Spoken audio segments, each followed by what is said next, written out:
네, 오전에는 맛을 잃은 소금에 관한 얘기 했습니다. 처음에 사울에 관한 얘기를 좀 했는데, 백성의 눈치를 보는 그런 왕 사울에 관한 얘기를 했습니다. 아말렉하고 전쟁이 붙어서 제사를 자기가 드리게 된 동기가 백성들이 그리고 적군이 흩어지고 달려드는 것을 봤을 때, 그래서 부득이하게 내가 제사를 드릴 수밖에 없었다. 하나님은 안중이 없는 거죠. 두 번째도 사무엘상 15장에 보면은 이제 모든 것을 다 진멸해라. 왕부터 시작해서 모든 걸 다 진멸해버리고 너희는 그냥 다 나와라 그랬는데, 하나님 앞에 제사를 하기 위해서라고 하는 미명하에 자기들이 좋은 것들은 다 남기게 되죠. 이걸 하나님이 다 잘못된 거라고 얘기했습니다. 버림을 받았어요.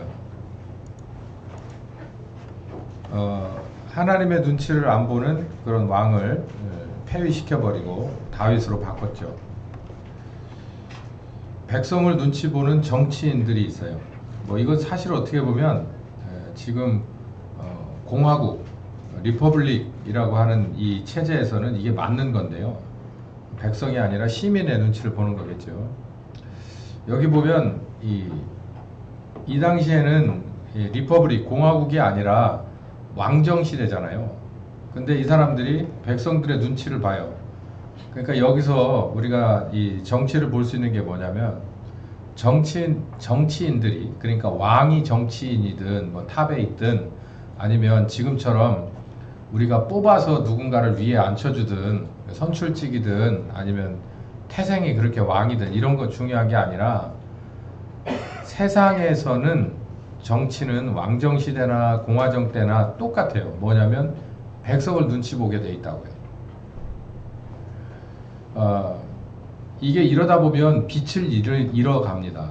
예를 들어서 우리들 중에서 누군가가, 지금 우리들은 그런 사람이 전혀 없지만 우리 교회 안에서 이제 앞으로라도 누군가가 이렇게 적은 단위에서 정치를 하게 되거나 아니면 좀 더 높은 고위직으로 올라가더라도, 아니면 여러분 있는 곳에서도 마찬가지예요. 사실 어떻게 보면 정치라고 하는 이 카테고리에서 벗어날 수가 없는 거니까, 어떤 사람도 소극적이든 적극적이든. 이치적으로 보면 이 세상에서는 그 사용자 혹은 그 유권자들의 눈치를 보는 것이 맞습니다. 근데 우리는 그렇게 하면 안 돼요. 누구 눈치를 봐야 되냐면 하나님 눈치를 봐야 되고 말씀 눈치를 봐야 돼요. 그게 맞습니다. 그러니까 세상하고 우리하고 다른 점이 거기 있어요. 소금의 맛이라고 하는 건 독보적인 거잖아요. 소금에만 있는 맛이에요. 어디서 다른 맛을 거기서 흉내낼 수 있는 게 없어요. 이 빛이라는 것도 어디서 다시 뭔가 대용품이 있다면 그게 의미가 없겠지만, 우리를 빛과 소금이라고 한 것은 교회에서만이 낼 수 있는 독보적인 맛이 뭐냐면, 세상의 눈치 보지 않아요. 하나님의 눈치를 본다는 거예요. 어떤 정치인이 그랬잖아요. 나는 그 어떤 것에도 무릎 꿇지 않는다. 단지 어디에만 꿇는다? 하나님 앞에만 꿇는다. 그게 성경적인 말씀 맞습니다. 백성 눈치를 보는 정치인들이 있어요. 그 옛날에도 이랬어요. 제가 이걸 준비하면서 요즘 돌아가는 게 훤히 보이더라고요.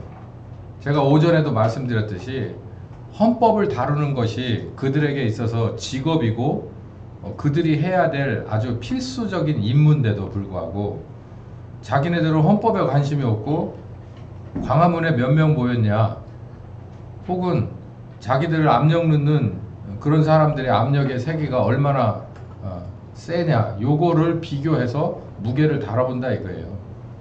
그래서 예스 할 건지 노 할 건지를 결정하겠다는 거죠. 이거 자체가 빛을 잃어버렸고 맛을 잃어버린 헌재예요. 그럼 판사는 겁니다. 우리가 그들에게 법복을 입혀서 그 좋은 자리, 좋은 의자에 앉혀놓고 자기네들 뿐만 아니라 우리도 판사님 하는 이유는 그 사람들이 우리보다 금줄 타고 나서가 아니에요. 우리가 그렇게 높은 위치에 우리가 올려줬고, 우리가 그런 만한 대우를 해주고 보호를 해주고 존중을 해주면 그 사람들만 할 수 있는 독보적인 맛을 내라고 거기다 올려놓은 거잖아요. 근데 그런 게 없잖아요, 지금. 그러니까 틀렸다는 거예요. 왜 그러냐면 그 안에 예수 믿는 사람이 빛과 소금의 역할을 감당할 만한 그런 준비가 돼서 올라갔다면 저렇게 생기지는 않을 거란 얘기죠. 그러니까 교회가 문제고 가르치는 사람에게 있어서 큰 문제다라고 말씀드리는 거예요. 백성의 눈치를 보는 정치인이어야지 하나님 눈치를 보는 정치인이면 그게 맞아? 라고 얘기할 수 있어요. 근데 제가 보세요. 이게 하나님 눈치 안 보다 보니까 정말 심각한 상황을 만들잖아요. 베드로와 요한이 그 당시에 종교 기득권인 그런 성전을 중심으로 모여있던 그 기득권 세력들한테 그랬어요. 하나님 앞에서 잘 들어보세요. 하나님 앞에서 너희 말 듣는 것이 하나님 말씀 듣는 것보다 옳은지 우선순위인지를 니들 스스로 판단해봐라. 왜냐하면 니들이 그걸 알고 있는 사람 아니냐. 성전으로 말미암아서 니네들이 소위 말해서 제사장이라고 말하고 장로라고 말하고 기타 그 위에 있는 공회원이라고 말하는 너희들이 이거 정도도 판단이 안 되냐. 니네 말이 우선이냐 하나님의 명령이 우선이냐.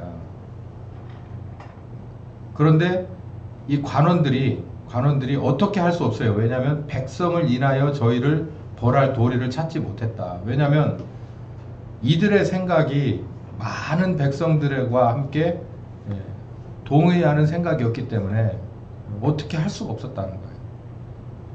이거 가만히 보세요. 참 정말 구역질 나는 그런 현상이지 않습니까?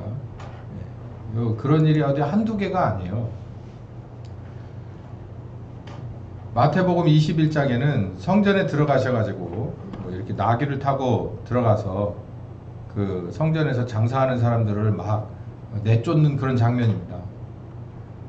여기 보면 이런 말이 있어요. 예수께 말하되, 이거 누가 말했냐면 성전에 있는 다 이 관리 직원들이 그 얘기하는 겁니다. 저희가 하는 말을 듣느뇨. 이게 무슨 얘기냐면 대제사장들과 서기관들이 예수의 하시는 이상한 일과 또 성전에서 소리질러 호산나 다윗의 자손이야 하는 아이들을 보고 분하여. 이거 누가 차지해야 될 영광이냐면 자기네들 대제사장과 서기관들이 차지해야 될 영광인데, 이게 말도 안 되는 어디 촌뜨기 목수의 아들 청년이 하나 들어와 가지고 이 난장판을 버리느냐 이런 얘기예요.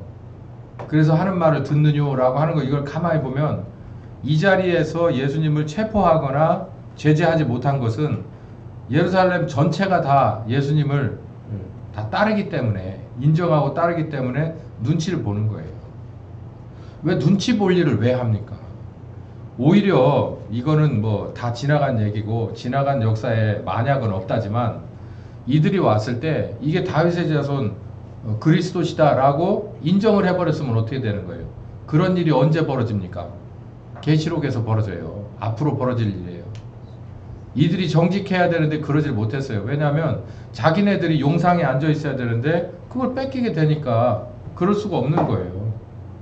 그냥 털어버리고 그냥 넘겨주고 나와버렸으면 이런 일이 없는데 절대로 그럴 수가 없는 거예요. 여기 보면 유대인만 그런 게 아니라 로마의 총독도 이 모양입니다. 뭐라고 말하냐면 바나바를 내주래, 그리스도라 하는 예수를 내가 풀어주래, 둘 중에 하나를 선택해라 라고 얘기했어요. 그것도 웃기는 얘기가 뭐냐면 자기가 봤을 때 예수는 잘못이 없다고 본인도 고백했고 자기 와이프도 압력이 들어왔고 법적으로도 그게 맞아요. 그런데도 불구하고 뭐 할까 봐서 주춤주춤 하느냐면 여기 보면 아무 효염도 없이 도리어 밀란이 날까 봐. 그러니까 밀란이 무서워서, 총독이니까 자기가 다스려야 될 구역에 있는 그 백성들이 반기를 들고 요즘으로 말하면 정부를 향해서 큰 데모가, 유혈 사태가 벌어질까봐 두려워서 그랬다는 거예요. 그러면 유혈 사태가 벌어질까봐 두려워서 자기가 십자가에 죽이라고 내준 예수가, 그게 나사렛 청년이지만 그게 그리스도예요. 그리스도. 이게 만약에 그리스도가 아니라 그래도 마찬가지입니다. 자기가 집정관이면 사형 판결을 유대인은 스스로 내릴 수가 없는 거예요. 유대인의 최고 법정에선. 그러면 사형이라 언도하면 이 사람이 당장 죽을 수 있는 목숨에 달린 문제인데, 가만히 보니까 아무 잘못 없는 걸 어떻게 짜가지고 들어왔는지 저 많은 군중들이 죽이라고 하니까 죽이는 거예요? 결국은 저 백성이 죽였다고 여기서 내가 이 피해에 대해서는 아무 적의가 없어 그러고 손을 닦는 그런 말도 안 되는 짓을 했지만, 결국은 누가 그러잖아요. 사도신경에 보면 누가 십자가에 못 박았다고 그래요? 병사들이 했다고 안 하고 본디오 빌라도라고 그래요. 본디오 빌라도에게 고난을 받으사 십자가에 못 박혀 죽으시고, 본디오 빌라도가 나와. 본디오 빌라도가 그때부터 지금까지 앞으로도. 그러니까 이게 큰일이에요. 자기가 하나님의 목전에 있다는 거, 하나님 앞에 서 있다는 것을 대해서 잊어버리거나 아니면 무시하거나 그런 건데, 결국은 그게 잊어버리고 무시한다고 해서 그게 없어지는 게 아니거든요. 교인이나 세상의 눈치를 보는 목사도 문제입니다. 교회 성장 학문이 됐어요. 아마 지금도 신학교에 가면 그 학문이 아마 다들 관심이 있을 겁니다. 왜냐하면 교회 성장이라고 하는 게 직접적으로 목사에게 영향을 미치거든요. 사도행전 20장 16절에서 17절까지 보면 바울이 나옵니다. 이 바울이 사도행전 20장 하면 나의 달려갈 길과 뭐 이 얘기가 나오는 데가 거기에요. 바울이 여기서 성격도 성격이지만 바울의 그 목회의 캐릭터가 여기서 나오거든요. 전체를 제가 꼼꼼히 읽어봤어요. 그랬더니 아주 공감하는 그런 부분이 참 많은데, 어딜 보면은 도드라지게 나타나냐면 바울의 이 사역은 이런 식이었었어요. 이런 식.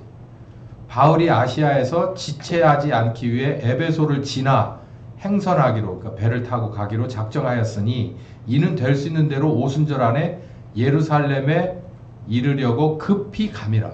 이게 배경 설명을 좀 해드릴게요. 바울이 두 번째 전도 여행을 다 마칠 즈음에 바울이 이제 자기가 순교로 부르심을 받았다는 것을 정확하게 이제 좌표를 찍습니다. 그래서 어디를 경유를 해서 로마로 들어가서 거기서 자기가 땅끝에 이른다는 걸 알았냐면 예루살렘을 거쳐서 로마로 들어가는 거예요. 그 얘기는 무슨 얘기냐면, 요 언저리를 다 읽어보고 바울 서신도 읽어보면 조각조각 이렇게 모자이크가 맞춰지는데, 성령께서 무엇을 원했냐면 예루살렘에 가서 예수가 그리스도인 것을 다시 한번 증거하기를 원하셨어요. 그래서 바울을 보냅니다. 예루살렘에서는 충분하게 예수가 그리스도인 것을 증거했어요. 사도행전 2장 시점에서부터 했거든요. 그런데도 불구하고 성령께서는 바울을 예루살렘을 경유해서 로마로 보내서 땅끝에 이르기로 작정하신 거예요. 그랬을 때 바울이 아니 저 말고도 베드로를 비롯해서 지금도 남아있는 사람들이 전도하고 선포할 텐데 저를 왜 걸로 보내십니까? 라고 하지 않습니다. 왜냐하면 바울은 한번 경험한 적이 있어요. 자기가 서바나 스페인 쪽으로 가야 되겠다라고 작정을 하고 전도여행을 그쪽으로 계속해서 계획하고 진행했는데 계속해서 그 길이 막히는 거예요. 그러다가 자기가 어느 날인가 꿈에서, 이 양반도 정 안 되면 꿈으로 보여주나 봐요. 꿈에서 마게도냐 쪽에서 사람이 막 손짓해서 제발 좀 와달라고 하는 꿈을 꾸고, 가만히 생각해 보니까 이쪽 길로 가야 되나 이쪽 길로 가야 되나 했을 때 마게도냐 쪽으로 다시 방향을 정반대 방향으로 트는 것이 맞다라고 자기가 깨닫고 그쪽으로 갔던 기억이 있어요. 그래서 성령께서 이렇게 이끌어 가던 것을 자기가 기억을 해놓고, 바울은 그 뒤로 성령이 인도하시는 것에 토를 달지 않습니다. 그냥 무조건 그냥 가, 그러면 가는 거거든요. 여기 보세요. 바울이 결국은 누구를 만나냐면, 여기서 보면 에베소 교회, 요 에베소 교회에 있는 장로들을 만나요. 근데 저 같으면 그랬을 거예요. 예루살렘에 가면 봉변 당합니다. 예루살렘에서 얼마나 봉변을 당합니까? 진짜 말도 못할 봉변을 당해요. 그래서 사도행전 20장 그 뒤로 읽어보면 정말 그 동족들이 오히려 더 바울을 죽이지 못해서 안달난 사람들이 엄청 많습니다. 그래서 결국은 거기서 체포되고 뭐하고 우여곡절이 많아요. 그 봉변 당하고 또 로마로 들어가는 그 백길은 얼마나 위험했습니까? 파선도 하고 뭐 하여간 그렇잖아요. 그런데 성령께서 그 길을 원하셔서 내 땅끝으로 부르신다면 기왕의 마지막 가는 길인데 에베소 좀 들러가면 안 돼?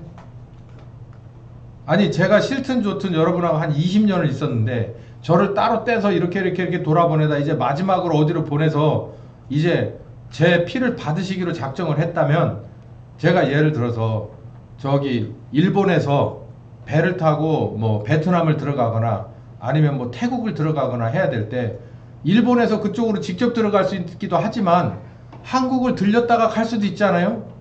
제가 여기서 오래 목회했으니까 마지막으로 사람들 만나보고 격려하고 같이 밥이라도 뜨뜻하게 한 그릇 대접 받고도 싶고 옛날 일을 회상하고도 싶지 않겠어요? 다시 못 올 길이잖아요. 근데 바울은 여기 보면 제가 이걸 그냥 쓱 지나가다가 이걸 가만히 읽고 가슴이 뭉클해진 게 뭐냐면 어떻게든지 뭐 하려고 예루살렘에 오순절 안에 들어가려고 급히 뭐가 그렇게 급해? 뭐가 급하냐고. 제가 그 생각 읽으면서 그랬어요. 이보시오. 뭐가 그렇게 급하시오? 가면은 당신 상 준다는 사람이 있는 게 아니야. 가면 당신 죽이려고 작정한 그 게임이 벌어질 텐데 뭐가 그렇게 급해서 거길 가요. 그래서 자기가 3년 동안이나 이 보면 얼마나 눈물겹게 목회했던 에베소 교회를 회상을 하잖아요. 장로들을 해변가에서 만나가지고 그 에베소 교회를 이제 이 세상을 떠나는데 싫든 좋든 주님 부르셔서 가는데 거기 가가지고 좀 회포를 풀고 싶은 마음이 없겠어요? 근데 뭐예요? 에베소를 패스. 그러니까 여기 인천을 들리지 않고 그냥 거기서 직항을 타는 거예요. 그 생각으로 목회를 하는 사람이었다는 거예요. 이 얼마나 정말 틈이 없는 사람이에요. 바늘의 틈도 없는 사람이에요. 성령께서 원하시면 그냥 가차 없어요. 그냥 말씀하셨으면 바로 해야 되는 거예요.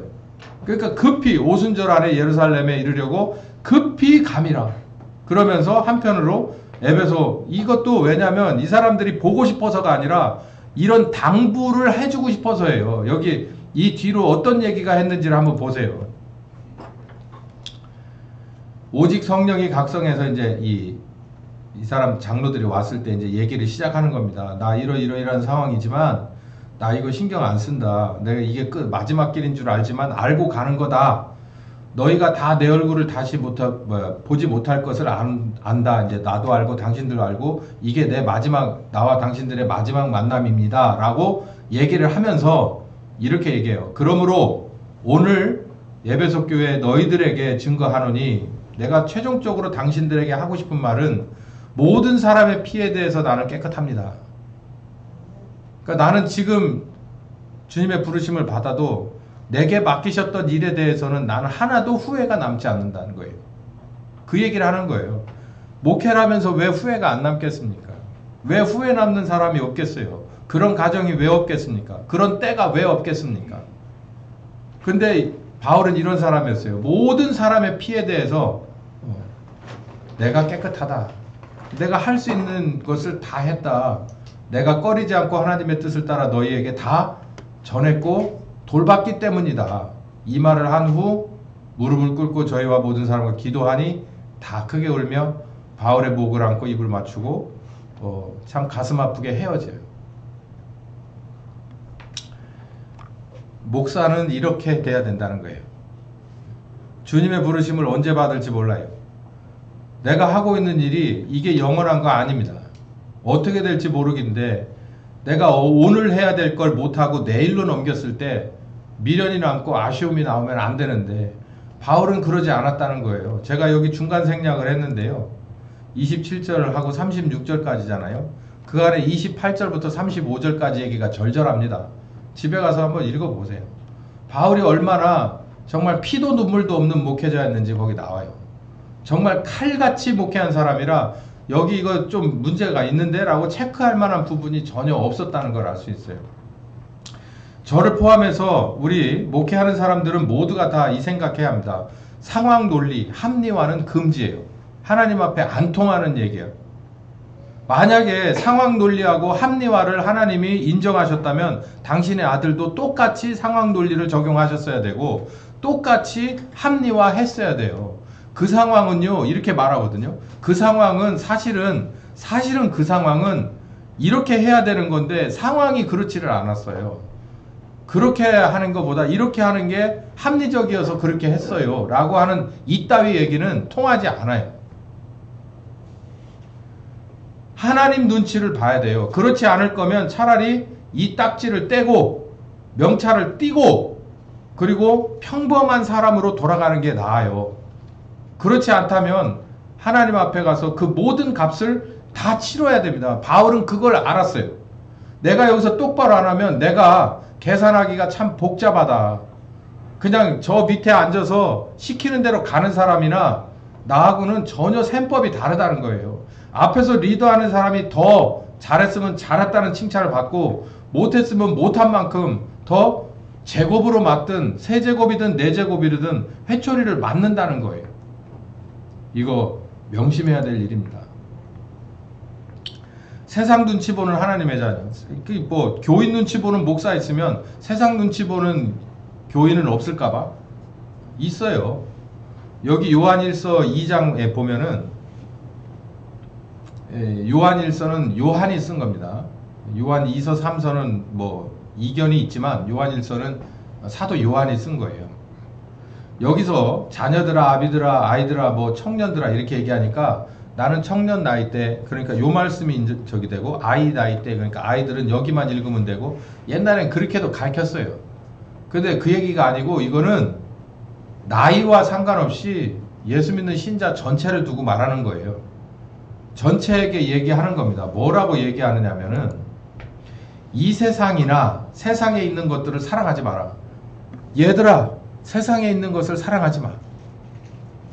청년들아, 아이들아, 사랑하지 마. 이 얘기예요. 세상에 있는 걸 사랑하지 마. 왜냐하면 세상에 있는 걸 사랑하면 누구를 사랑하지 못하기 때문이에요.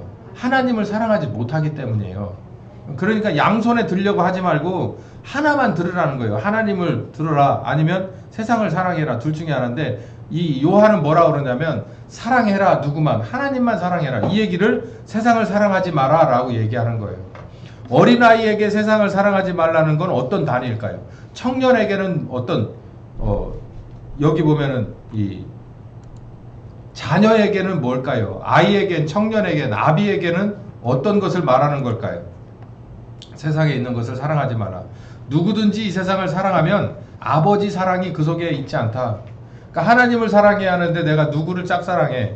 세상에 무언가를 짝사랑해. 그러면 하나님의 사랑이 깨진다는 거예요. 온전하지 못하다는 거예요. 그걸 알으라는 얘기예요. 그래서 세상에 있는 것을 사랑하지 말라라는 거예요. 그러다 보니까 세상이 너무나도 넓고 너무나도 많은데 도대체 뭘 말하는 거냐라고 하니까 16절에 조금 좁혀놨어요. 세상에 있는 모든 것을 크게 세 가지로 볼 수 있는데 정욕이다, 안목이다, 그리고 이생의 자랑이다. 자랑. 봐요. 정욕, 자랑. 이 정욕은 육신의 것이 하나가 있고 안목의 것이 보이는 것이, 그러니까 형체가 있는 것이고 형체가 없는 것이에요. 그러니까 이 육체라고 하는 것은 이 사람 몸에 근거한 정욕을 말하는 거예요. 몸의 욕심. 그 다음에 안목은 보이는 거예요. 보이는 것에 관한 욕심. 형상에 관한 욕심이죠. 그 다음에 이생의 자랑은 말 그대로 권세와 능력입니다. 자기가 누군가의 위에 서고 싶어 하는 거예요. 시선을 받고 싶은 거예요. 또 여러 가지 칭송을 받고 싶은 거예요. 여러 가지 조공을 받고 싶은 거예요. 여러 가지 것을 자기가 거느리고 싶은 거예요. 그런데 왜 이걸 사랑하지 말라 하냐? 이 세 가지 카테고리에 안 들어가는 세상이 없는데 이 세상도 그 정욕들도 다 뭐 한다는 거예요? 지나간다는 거예요. 지나가는 거. 다 지나가는.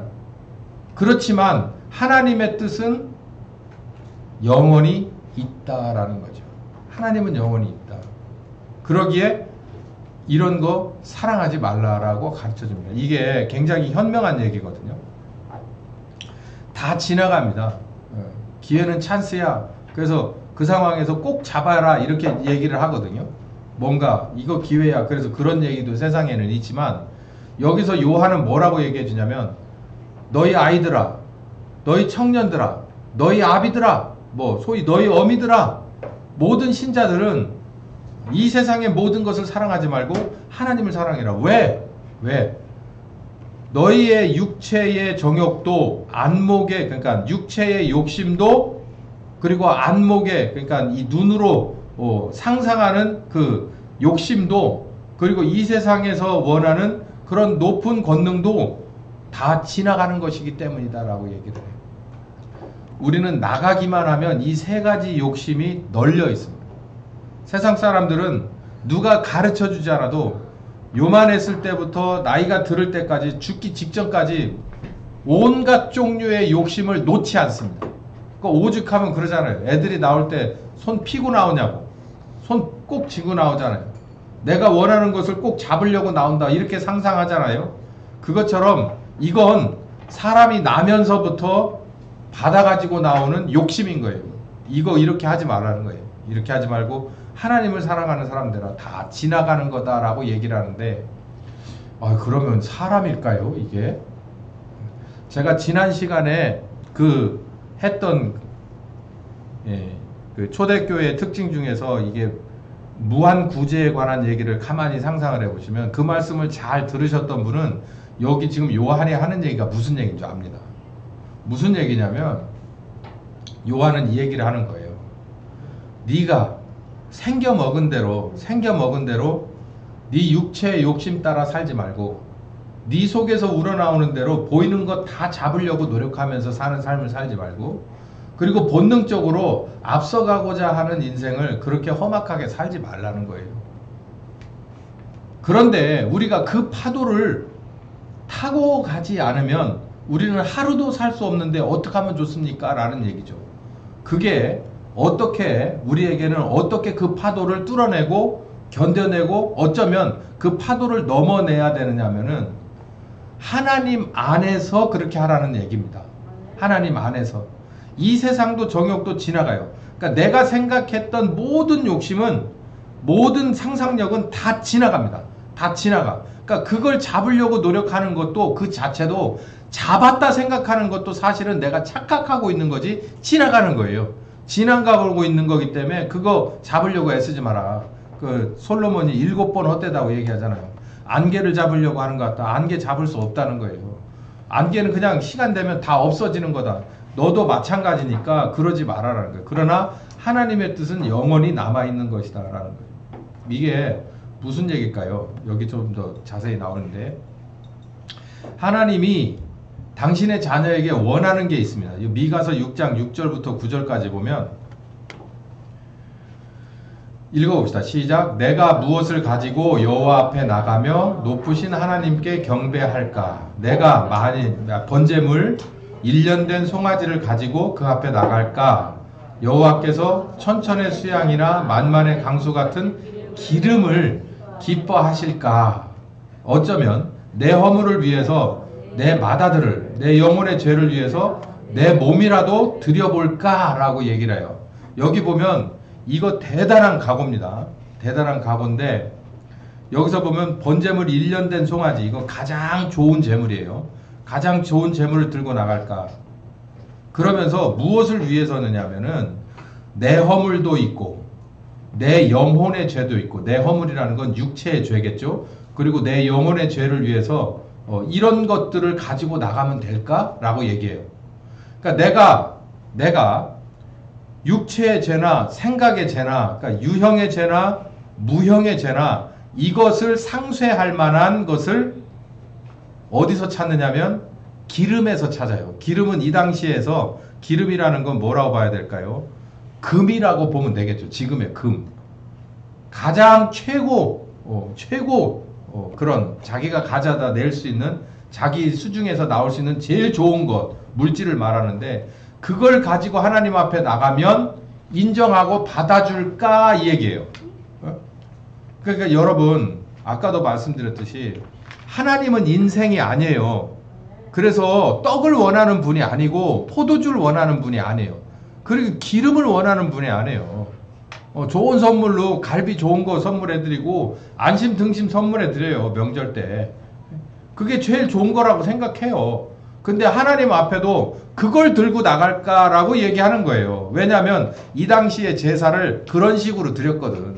짐승을 잡아서 제일 좋은 부분을 하나님 앞에 태워서 드렸기 때문에 그렇게 하는 걸로 내 육체의 죄와 그리고 내 영혼의 죄를 하나님 앞에 나가서 들고 나가서 하나님하고 뭔가 비즈니스를 해볼까 얘기해요.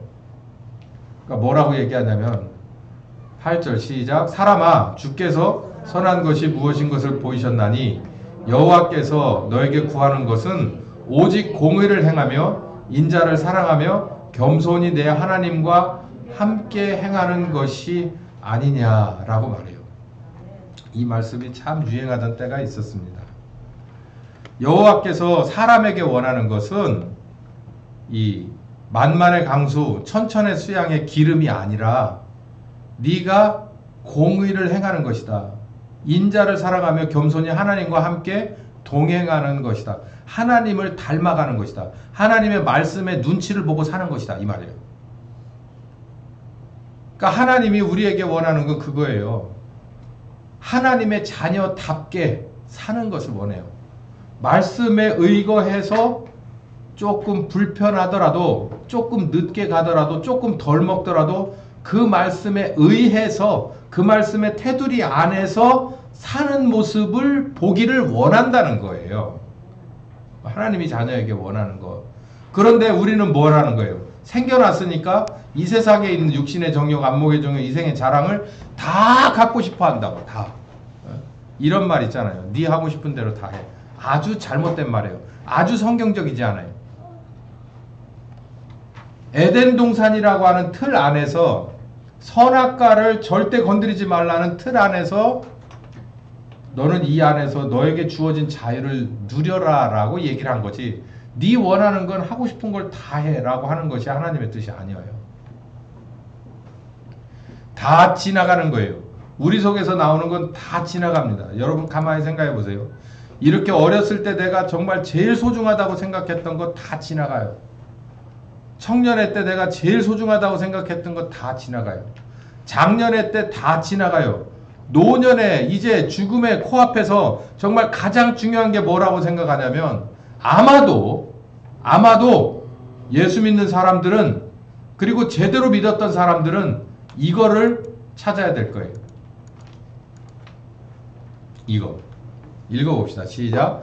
한 번 죽는 것은 하나님께 정하신 것이고 그 후에는 심판이 있으니 바로 이거예요. 하나님 앞에 무엇을 두려워서 준비하면서 사는 삶이라는 거예요. 죽음이 두려워서? 죽음이 두려워서가 아니죠. 여기 보면 뭐가 두려운 거예요? 심판이 두려운 거예요. 심판이. 그렇기 때문에 이 어린아이들의 욕심과 청년의 욕심과 장년의 욕심이 노년의 욕심이 아무 의미 없다는 거예요. 왜냐하면 이미 짜여진 판인 거예요. 태어났으니까 결국은 어디로 가는 거예요? 심판으로 가는 거예요. 그 가운데 뭐가 있고? 죽음이 있고. 그러니까 우리의 모든 인생은 무엇을 준비해야 됩니까? 죽음 이후의 심판을 중심으로 해야죠. 다시 이 세상으로 돌아와 봐요. 공부 열심히 해가지고 사법고시를 봤어요.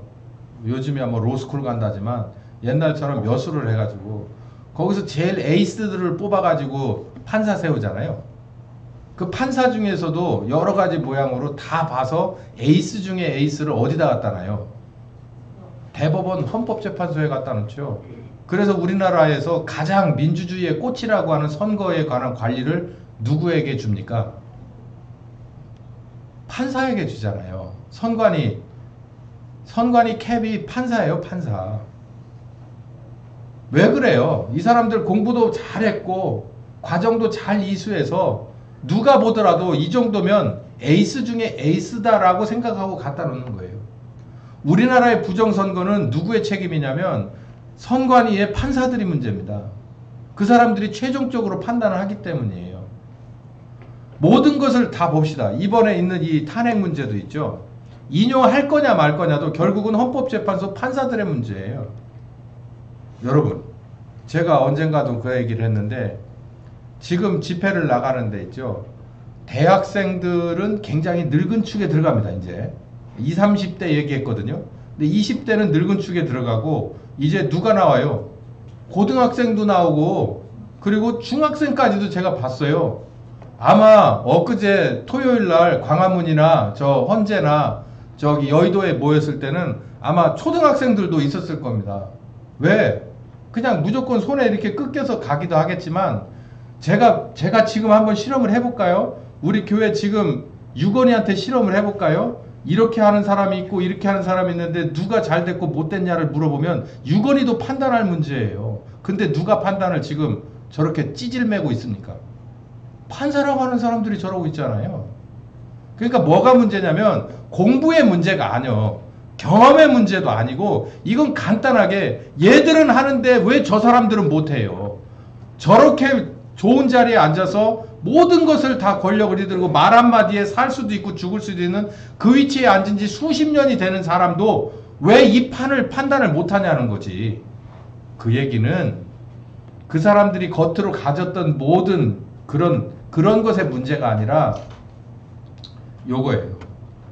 내가 심판 앞에 있다라고 하는 걸 몰라. 특히 뭐가 모르냐면 자기네들이 심판대의 최종적인 권위를 가지고 있는 판사들이 그걸 몰라. 불쌍한 일이에요. 그 책임 져야 합니다. 우리는 그걸 알아야 돼요. 우리는 거기까지 올라갈 일 전혀 없지만 우리는 그냥 이렇게 해서 땅바닥에서 기면서 살지만 여러분은, 저와 여러분은 반드시 뭐를 염두에 두고 살아야 되냐면 내가 신자로서의 뭔가로 살든 아니면 평범한 삶을 살든 나가서 삼시세끼 먹고 열심히 일하며 땀 삘삘 내가면서 그렇게 한 달 벌어 한 달 먹는 그 패턴으로 돌아가서 남들이 볼 때는 그냥 똑같이 불쌍하게 그냥 사는 대한민국의 평범한 사람이든 뭐든 간에 우리는 뭘 준비해야 되냐면 심판을 준비해야 돼요. 심판 준비하면서 살아야 돼요. 났으니까요. 났으면 심판 준비해야 돼요. 그리고 이제는 났으면이 아니라 컸잖아요. 이만큼. 컸어요가 아니라 이제 이만큼 늙어가잖아요. 이만큼. 아니 늙어가잖아요가 아니라 늙었잖아요. 그리고 주변을 보세요. 주님 부르심을 받는 사람들, 그냥 갑자기 받는 사람들이 얼마나 많습니까? 정말 사선을 걷는 것 같지 않습니까? 저는 그런 느낌이 들어요. 애써서 이걸 외면하고 싶은데 외면할 수 없게 자꾸 그런 사람들이 들려요. 정말 이건 갑자기 이렇게 바뀌어 버렸어요. 저는 그렇게 생각해요. 저와 여러분 모두가 다 그 어느 날 우린 그런 식으로 부르심을 받을 가능성이 많아요. 그랬을 때 그때부터 준비하지 말고 지금부터 뭘 준비하라는 거예요. 죽음도 준비하고 그리고 죽음 뒤에 바로 따라오는 심판은 더 신경 쓰면서 살아야 된다는 거예요. 우리가 살아온 날보다 살 날이 조금밖에 안 남았으니까. 그런데 누구 눈치를 봐요? 아니 하나님 눈치를 봐야지. 하나님 심판의 눈치를 봐야지. 그러니까 양심 자체가 그들 중에 저 판사들 중에 교회 다니는 사람이 소위 말해서 내가 예수를 그리스도로 인정하고 받아들였다는 신자라고 하는 사람이 있다면 어느 쪽이든 상관없이 누구 앞에서 판단해야 돼요? 나를 판단하실 하나님 앞에서 판단해야 돼요. 그러라고 그 자리에 앉혀놓은 거예요. 에? 세상적으로 봐도 법의 눈치를 봐서 상대방을, 그래서 그 법조인들 뭐 저기 하는 그 모형 조형물에 보면은 어떤 여자가 한 손에 저울 들고 한 손에 칼 들고 이렇게 서 있잖아요. 그러고 눈이 어떻게 돼 있어요? 저울 쳐다봐요? 칼 쳐다봐요? 아니면 사람 쳐다봐요? 어떻게 돼 있습니까? 눈을 가렸잖아요. 눈을. 상황 보지 말라는 거예요. 대상을 보지 말라는 거예요. 뭔만 보라는 거예요. 법을 보고 거기에 대해서 칼을 휘두르라는 얘기예요. 세상도 그렇게 돼 있어요. 어? 저 히포크라테스 천서, 그 이 간호사들 가운 입을 때 여기 뭐 이렇게 모자에다 뭘 씌워줄 때 히포크라테스 선서 하면서 찔찔 짜고 그런다며. 세상도 그래요. 그 사람이 하나님을 아는 사람도 아니고 성령께서 함께하고 기본적인 양심 자체가 그래요. 근데 우리는 그 차원에서 넘어선 사람들이에요. 났으니까, 자라가고 있으니까, 죽어가고 있으니까 죽음 뒤에 있는 심판을 반드시 기억하고 살아야 돼요. 내가 하루 한 날 그냥 노동을 하면서 살더라도 하나님이 나를 심판할 테니까. 아니, 저 위치에 가 있더라도 내가 늘 심판하는 게, 내가 오늘 오전 재판하고 그리고 설렁탕 먹고 오후 재판에서 어느 한 사람을 사형 언도를 내리고 무기징역을 내리고 그렇게 하고서 와서 저녁 때 회식에 참석하고 하는 그런 아주 무거운 직책에 있다고 하더라도 우리는 늘 뭘 기억해야 하냐면 내가 죽고 그리고 바로 나도 뭐 할 거다. 심판대 앞에 설 거다라는 거예요. 절대 가볍게 살 수 없습니다. 세상을 끌어가는 힘은 하나님을 눈치 보는 데서 있습니다. 빌립보서 2장 5절에서 11절 보면 너희 안에 이 마음을 품어라. 그리스도 예수의 마음이다. 예수님은 어떤 분이냐면 하나님의 본체지만 하나님 동등땅을 취할 것이라 자기를 비워서 종의 형태를 가졌고 결국은 십자가에 죽는 것을 복종하셨다라는 거예요. 이게 하나님의 눈치를 본다는 건 뭐냐면 하나님의 뜻대로 되는 거예요. 하나님의 뜻대로 하는 거예요. 하나님의 뜻대로 사람들은 여기서 저기를 그냥 1, 2m, 3m에 그냥 다녀요. 근데 넌 그러지 말고 이렇게 돌아가라는 거예요. 사람들은 이렇게 가서 저기서 쉬고 있는데 나는 이렇게 돌아가야 돼. 이건 정말 뭐야 도대체. 이런 생각이 들지만 그러나 하나님이 그렇게 하라고 하면 그렇게 하는 거예요. 이 얘기를 하는 겁니다. 지금. 어떤 마음이냐면 예수님은 하나님하고 레벨이 같아요. 그런데 자기를 다운시켜서 누구하고 같이 되냐면 죄수와 같이 돼요. 우리들보다 밑으로 우리들은 죄를 짓지 않은 사람이니까 죄인으로까지 내려가요. 아니 이게 어떻게 그럴 수가 있어요. 여러분 가만히 생각해 보세요. 다운이 돼도 어떻게 그럴 수 있어요. 이 하나님과 같은 레벨이 그냥 이 세상에서 가장 좋은 나라의 왕 정도 수준으로 다운된다고 해도 엄청 다운된 거거든요. 근데 더 내려가고 저 지하 감옥의 감옥 죄수까지 내려가는 거예요. 하나님의 뜻대로 되기 위해서 거기까지 내려가요. 그뿐만 아니라 십자가에 죽어요. 죄수로 끝나는 게 아니라 죽어요. 죽음으로 끝내요. 하나님의 뜻대로 되기 위해서. 우리 이렇게까지 해요? 우리 이렇게까지 하나님이 요구 안 하잖아요. 사실 이렇게까지 요구 거의 안 합니다. 내가 내 생명을 다 드리고 사역으로 부르심을 받는다면 모를까 이렇게 우리를 매일같이 이런 식으로 막 다운그레이드 시키고 밟아 내릴 만큼 꾹꾹 밟아 내려서 이렇게 하는 일은 우리들의 삶 속에서 별로 없어요. 거의 없어요. 거의. 오히려 반대지. 위로 올라가려고 자기를 계속 업하려고 업그레이드 하려고 계속 그렇게. 그러나 세상을 끌어가는 힘은 이 하나님의 눈치를 보는 예수 그리스도와 같은 분인데 왜 그러냐면 십자가의 죽으심으로 이름으로 그렇게 하셨으므로 하나님이 그를 이제 뭐 했다는 거예요? 높였다는 거예요. 높였다. 하나님이 높였다. 하나님의 뜻에 따라서 내려갈 만큼 내려가고 내려간 끄트머리까지 가서 다 복종하고 나니까 하나님이 뭐 하냐면 다시 들어 올렸다라는 얘기예요. 그래서 하나님의 뜻대로라는 거예요. 우리는 이렇게 하길 원해요. 지금 있는 데서 절대 하나도 내려가지 말고 계속해서 올려주기만을 원해요. 계속해서 올려주기만. 그렇게 할 수 있다면 모르지만 그럴 만한 상황이라면 모르지만 하나님이 봤을 때 내렸다가 올려야 될 필요가 있다면 우리도 순종하고 내려가야 되는 거예요. 지금 이만큼 돌아가라 그러면 그럴 만한 이유가 있는 거예요. 이유가. 그러니까 돌아가라는 거예요. 이렇게. 나중에 하나님의 뜻이 왜 그런지가 밝혀지는 거예요. 하늘에 있는 자들과 땅에 있는 모든 자들과 땅 아래에 있는 모든 자들의 무릎을 예수의 이름에 꿇게 한다는 거예요. 꿇게 한다고. 뭐 어떻게 하려고? 어떻게? 내려서 다시 올려놓고 나서. 하나님 눈치를 보는 거예요. 예루살렘 교회는 그랬다는 거예요. 예루살렘 교회는 하나님 눈치를 봤다는 거예요. 그래서 내려갈 만큼 내려가요. 그리고 다시 올려놔요. 이 구제를 하는 내용도 그래요. 저 굉장히 중요하게 보는데, 어느 누가 자기가 있는 소유를 유가증권이든 부동산이든 그게 어떻게 싫은 사람이 어디 있겠어요. 다 좋은 거죠. 이거 정말 내 살 중에 살이고 뼈 중에 뼈죠. 그런데 그거를 가져다가 내놔요. 그 내놓는 사람은 아무 생각이 없는 게 아니에요. 다 생각이 있지만 하나님의 뜻이 이렇구나 라고 해서 내놓는 거예요. 그 내놓는 건 내려가는 겁니다. 내려가는 거고, 그리고 다시 올리는 거예요.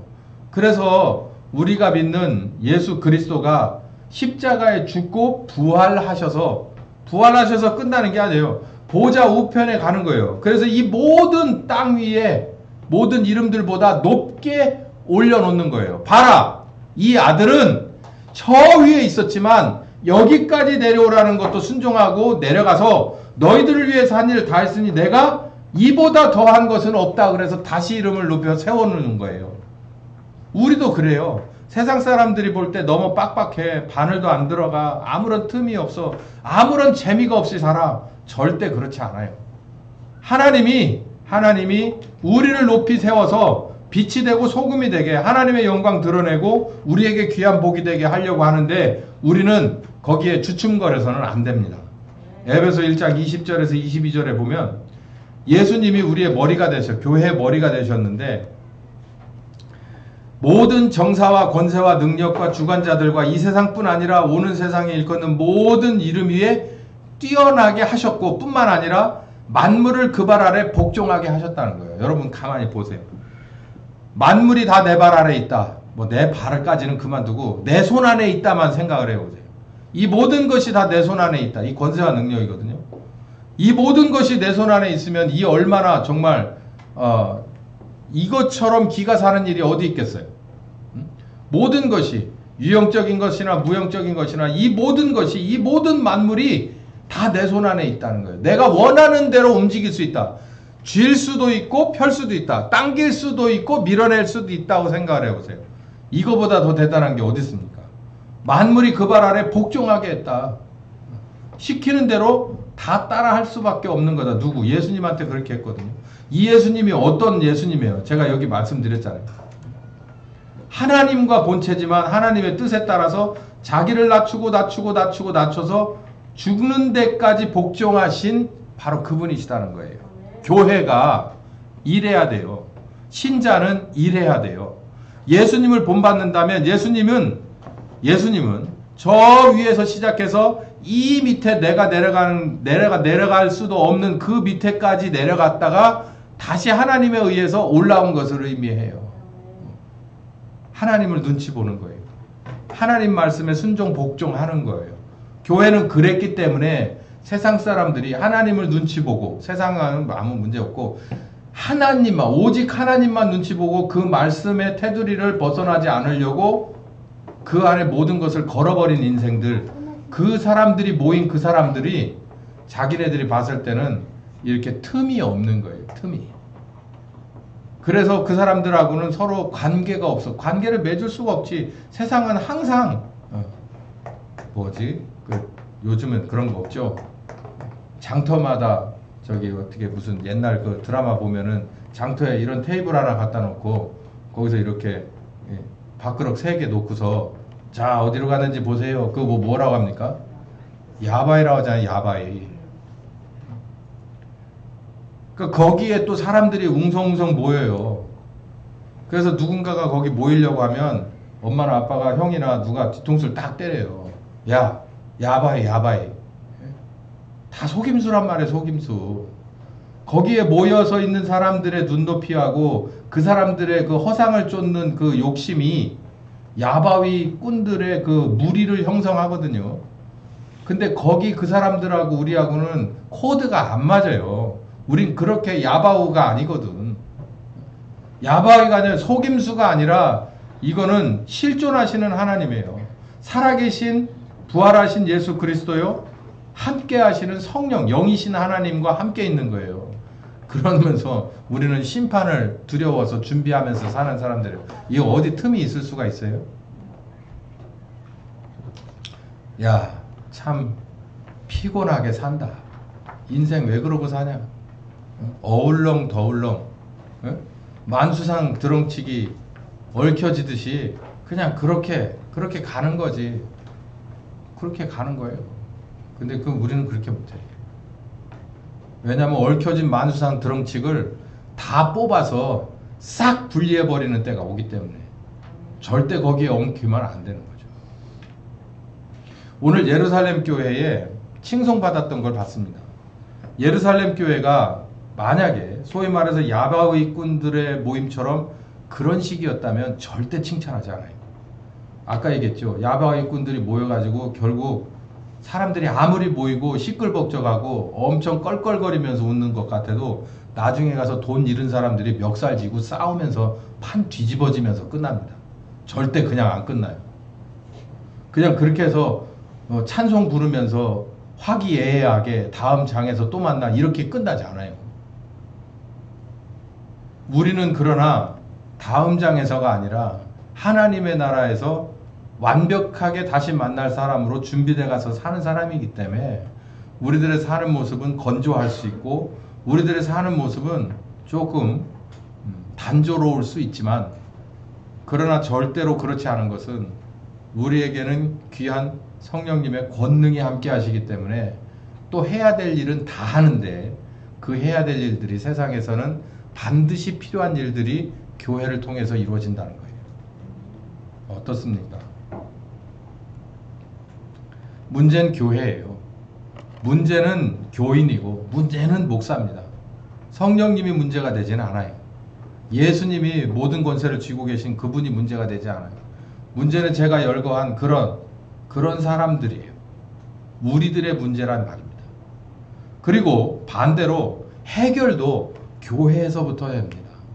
예루살렘 교회가 바로 그런 시작을 열었고 이 교회들이 결국은 사방갓지로 흩어져서 소아시아의 그런 여러 도시와 고을을 점령하고 이게 로마를 점령하고 더 나아가서 서구라파를 다 점령해 나가고 또 어려움이 있었지만 그 가운데서 점점이 있었던 하나님의 교회들이 지금 우리에게까지 귀한 복음이 전달되는 거예요.